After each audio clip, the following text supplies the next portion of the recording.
There's a lot of things you can hang on Joe Biden, but him looking at his watch yesterday when there was supposed to be a dignified transfer ceremony for fallen troops. Again, I don't want to denigrate any of those troops. Of course, this isn't at all what this is about, but some people might take it that way. So just to be clear, this has nothing to do about disrespecting the fallen troops that were there.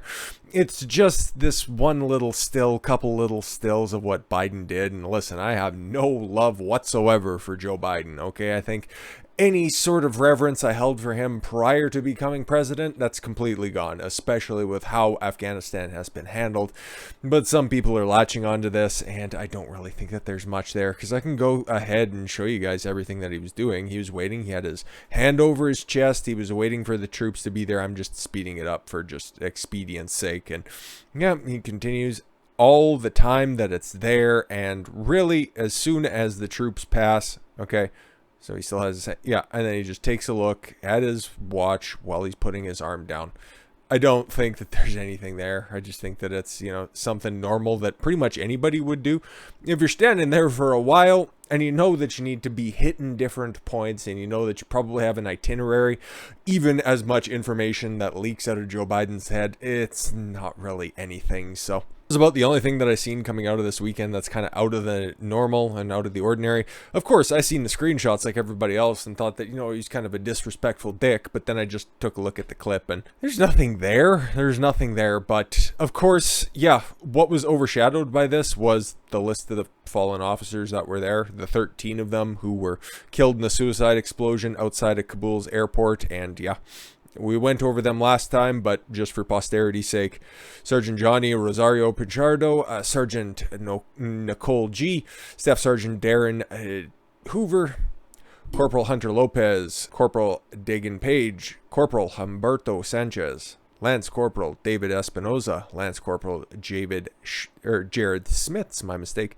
Lance Corporal Riley McCollum, Lance Corporal Dylan Marola, Lance Corporal Kareem Nakui, and Naval Corpsman Maxton Soviak, and Staff Sergeant Ryan Naus. He was there, credit where credit's due, very, very, very small amount of credit anyways, but he was there. That was not but a quarter of a fraction of a second, so you can hang him up for different things. I just think that it's a fool's errand. It's like whenever Trump was in power, okay, over the past 4 years, oh, remember when he got 2 scoops of ice cream?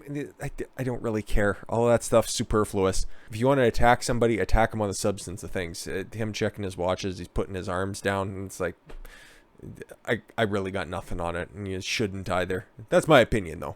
I don't think it would do him much good to check the time because he doesn't really know what a quarter past hot dog is, because he probably has fucking numbers, letters, and symbols, or he's just taking a look. He's like, hey Jill, take a look at this. Mickey Mouse looks like he's touching himself. But yeah, it's apparently over. They were going to meet the Taliban's August 31st drop dead date. Last U.S. plane leaves Kabul airport, ending Afghanistan war. Sure. Okay, good. It's finally over, and the plan has been carried out. There's still hundreds of people left in Afghanistan that are stranded, and hey, better luck next time. Hopefully the Taliban don't find you, even though they've confirmed that, yeah, lists of names were shared with the Taliban. I'm sure that they'll come for you last, obviously, but yeah, let's take a look. Final plane is left, so let's get some of the groundwork out of the way. The last American evacuation flights left Kabul International Airport Monday, ending the longest U.S. war, weeks shy of its 20th anniversary, but with hundreds of American citizens and 1,000 more Afghan allies left behind. Sweet, Live Leak is going to have a whole host of new beheading videos coming their way. General Frank McKenzie Jr., the head of the U.S. Central Command, told reporters that the last C-17 departed Hamid Karzai Airport at 3:30 today, a minute before the deadline. The last manned aircraft is now leaving the airspace above Afghanistan. In a statement, President Biden, who initially had somebody else write it for him, set a deadline of September 11th and then renegotiated. Well, the Taliban just said, hey, guess what? We're going to start shooting shit down if you don't fucking leave. So, the deadline was renegotiated. Praised U.S. service members for their unmatched courage, professionalism, resolve. And please don't take this all out on me. Okay, thanks. For now, I will report that it was the unanimous recommendation of the the Joint Chiefs and all of our commanders on the ground to end the airlift mission as planned, Biden said in the statement. The buck stops with you, Joe. That's what you told us before, so you should be taking responsibility of this. But again, some smooth brains out there will say, oh, this is exactly the message that we needed at this point in time. Joe's back, the adults in the room figure this out. No, you're the commander-in-chief. You're in control of the largest military on Earth. You should be making the final call on this. Not, the Joint Chiefs and we came together on a resolution because I was too busy just trying to cool down my oatmeal and I was stirring it up and I was just kind of going, yep. Definitely not falling asleep when I was holding court with the Prime Minister of Israel, Naftali Bennett, earlier this week. Trust me, yeah. Twitter's guaranteed everything. Oh yeah, it was deceptively edited. No, he just looked like he was sleeping. Again, something you can laugh at, but did he actually fall asleep? Probably not. But the fact that fact checkers have to run with that shit, that just shows you how desperate they are to just try to prop this fucking administration up as being anything but the catastrophic failure it has proven itself to be when you look at the actual substance. Oh, how did his statement continue? Their view was that ending our military mission was the best way to protect the lives of our troops. There are 13 families that beg to differ, and secure the prospects of civilian departures for those who want to leave Afghanistan in the weeks and months ahead. Yeah, because I'm sure the Taliban have probably already fucking moved in, because that was not but a couple of hours ago from time of recording, so we'll probably have any information out there. Who knows, right? It'll all be filtered through the Taliban spokesperson right now, but there's an acting president of Afghanistan who's definitely legitimate and definitely being recognized. They already said they're going to be taking control of the airport and covered that a couple days ago. So, but let's take a look. It's like the hundreds of people, the hundreds of Americans that are still there, the thousands of Afghan allies are still there, and the Taliban know who they are, where they are. They have the scanners, so even if they do try to hide themselves, they're gonna find them. At least now we have confirmation of that. The United States shared a list of names with the Taliban. U.S. officials confirmed on August 29th as disputed accusations that the terrorist group was given the identities of many Americans and Afghans trying to flee Afghanistan. Secretary of State Antony Blinken, who should be fired, and National Security Advisor, another person who should be fired, Jake Sullivan, confirmed the information was shared with the Taliban. Yeah. Oh, well, we need to have safe passage for these people, and they need to be protected, because we'll just go ahead and we'll do one more drone strike and definitely get two high-ranking members of ISIS-K. Can we confirm who those people are? No, but they're high-ranking members. Yeah, fuck off. Blinken said there were certain times when the Taliban was given lists of people on buses that were I'm sure this is the only time they were given those names and lists of people, right? When they were en route to U.S.-held airport in Kabul and needed to get through Taliban checkpoints. But I thought the security was being managed by the U.S. military. Oh, okay. Cool. Holes in your story. I'm sure that those were plugged by very probing questions from the press, right? You'll share the names of lists of people on the bus so you can get assured that those people are the ones they are looking to bring in. Blinken told NBC's Meet the Press instead of in a press conference or on NBC. That's cool. Great. Oh, and by definition, that's exactly what happened. I'm sure that's the only time that happened, right? Sullivan disputed a report that the United States gave a list of people in the Taliban, but indicated that some identities were shared. Oh, we didn't give them a list of names. We just shared some identities. So a distinction without a difference. Impeach them all for lying. It's treason. It's treason. Plain and fucking simple. Pentagon confirms particularly dangerous time ahead for Afghanistan withdrawal. Yeah, but if the final plane is gone and the entire presence of the United States military is out of the Middle East, why would it be a particularly dangerous time? Is that a prognostication? Is that a promise? Is that a threat? Like what are we doing here? Do you guys even know? A spokesperson for the Department of Defense on Monday warned that there is an active threat at the Kabul airport that is still high, while confirming that American soldiers who are deployed to Afghanistan to assist with the evacuation will leave by Biden administration the Taliban's August 31st deadline. Pentagon spokesperson John Kirby said in the briefing that there is an active threat in various ways that we have to be prepared for. That we have to be prepared for or are prepared for. You should be saying you guys are prepared for that, but we should be. It'd be a good idea. Somebody should plan ahead. You're in charge, stupid. Last week, a bombing claimed by the ISIS terrorist group. That's the Taliban. Come on now. They're all working together. Oh no, they're definitely enemies. Yeah, fuck off. The threat remains high and real, Kirby continued, adding that the military has worked out very carefully coordinated, very carefully. Sure, I'll believe that.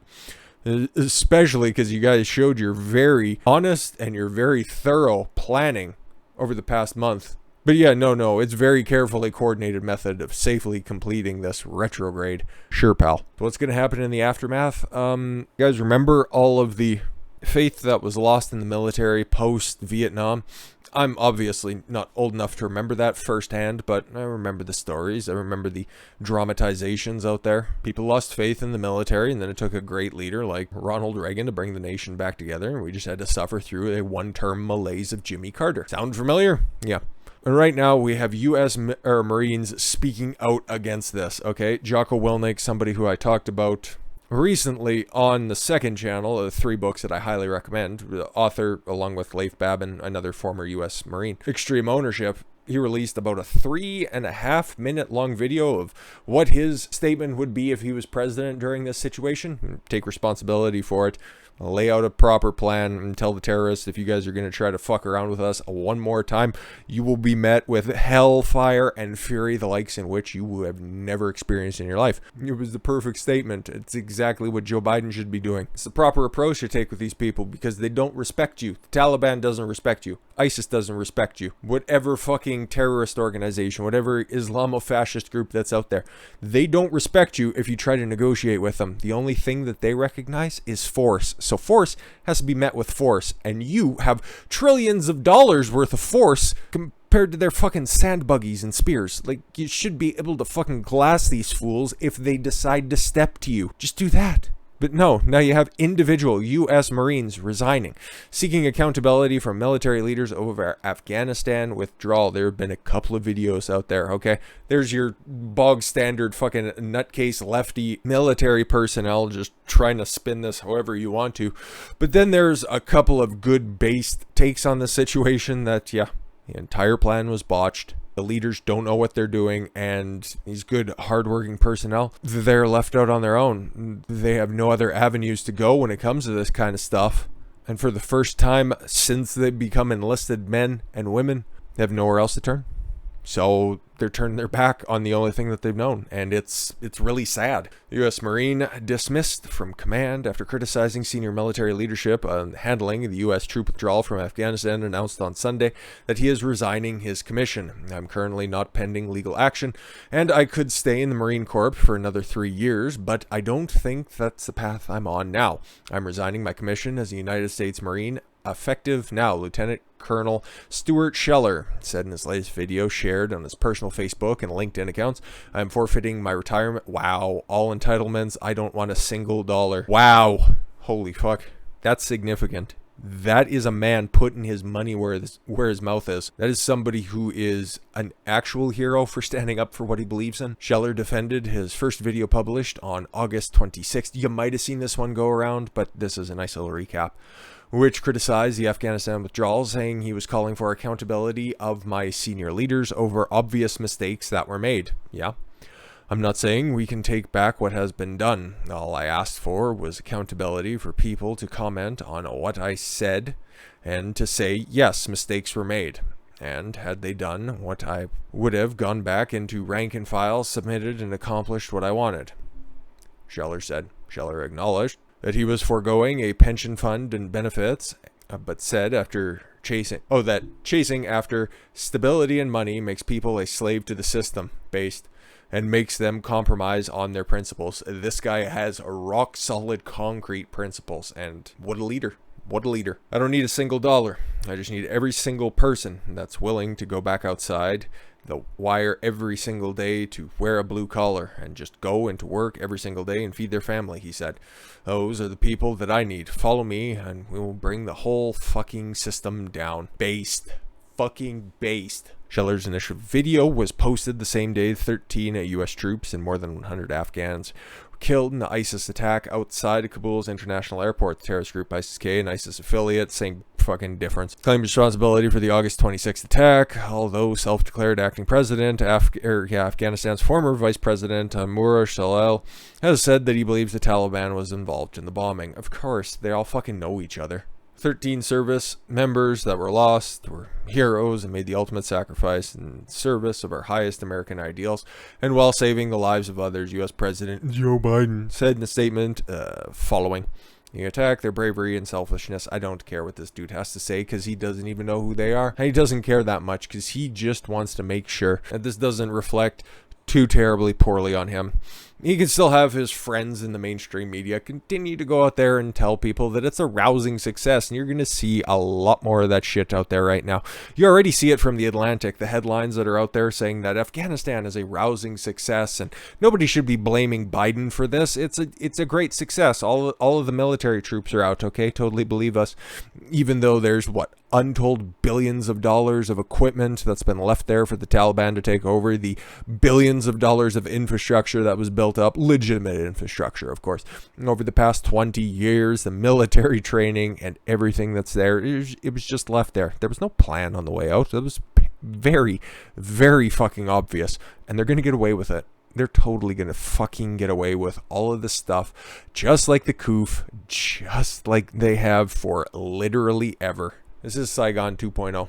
I just hope history repeats itself a la 1980 come 2024. But with that said, I thank you all very much for the gift of your time. I've been Don Consuelo. I want you to follow your gut and get after it. Take care, everyone.